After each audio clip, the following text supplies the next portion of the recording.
Hi Frank. I thought I'd show you what we've been working on. So this pretty much sums it up. I'll show you a little bit of it now. So the aquaponics system, we've been reducing the power of it. We've got an 18 watt J-bow pump in here. And from 18 watts we can flood and drain 6 grow beds of this size in an hour, twice an hour. So 18 watts for 6 square metres, which is a lot better than what we were using.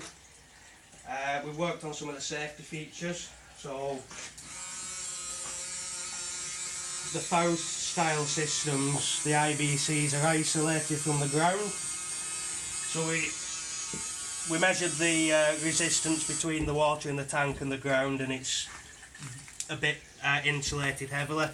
So we've earthed the tanks out, so now we've got a reasonable resistance to earth. So if there's a fault with a pump or static build up, when you put your hand in the tank you won't get a shock. Another thing we noticed is the systems take forever to build, which makes them expensive to put in. So this one we've designed and been working on getting rid of the glue and making it easier to make it. So this system's got no glue in it.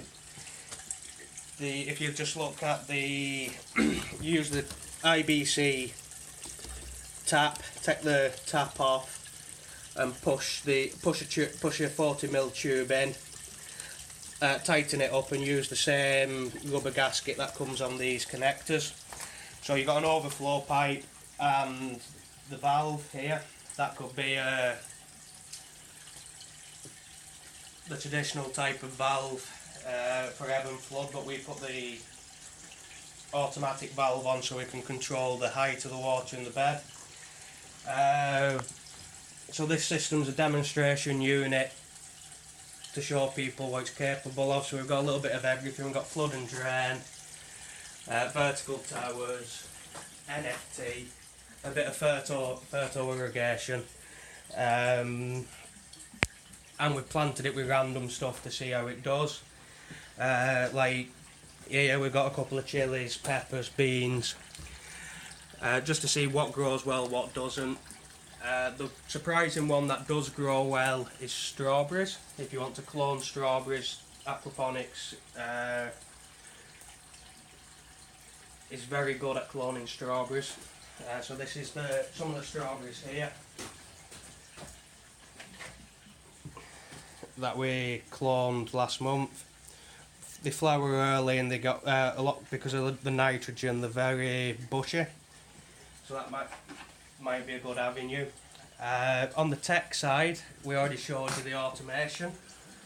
That's not changed a lot. It's still the same open source software and hardware. It's just being used a little bit more in a few other countries. We do now do VDP humidity control and a few other little things, but no major changes on that front. Still open source, still 3D printed.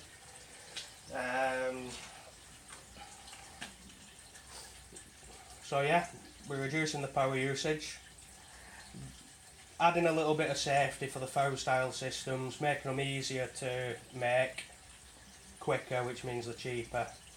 Because now you can put these systems in less than a day instead of waiting for the glue to set.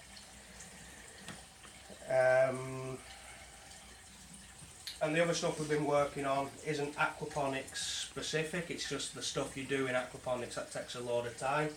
So when you're seeding, you see it takes forever to do. So open source laser cut dibbler plates, very cheap. The acrylic's a couple of pounds per big sheet, and these little spikes are about €1 for all of them. So cheap dibbler plate to make the holes in the soil. And the other one is a vacuum seeder. Now, I don't know if you know the vacuum seeders that you get. You hook them up to a hoover, to a big powerful vacuum. They take a lot of power. You need ear guards, and they're like €500, which is too much for most small aquaponics growers. So this is a vacuum seeder that we're working on. So this is the first prototype. Instead of a big vacuum, you've got 5-volt fans, and you power it off a USB power bank. So what you charge your phone from.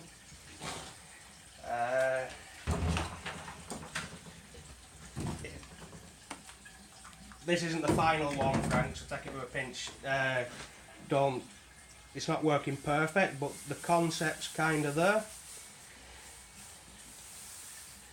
So if you look now, each one of the holes has got, most of the holes have got seeds in. It holds the seeds, and when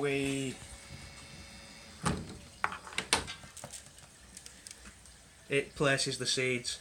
Like I said, this is a proof of concept.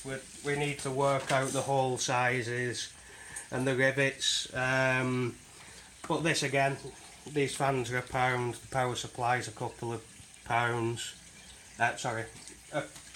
All in it's a couple of euros, not hundreds of euros. And we did this because a lot of the people doing aquaponics are planting their own seeds, and that's one of the things they spend a lot of time doing, seeding. So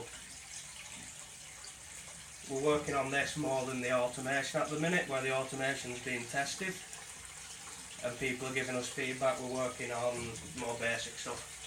Thanks, Frank.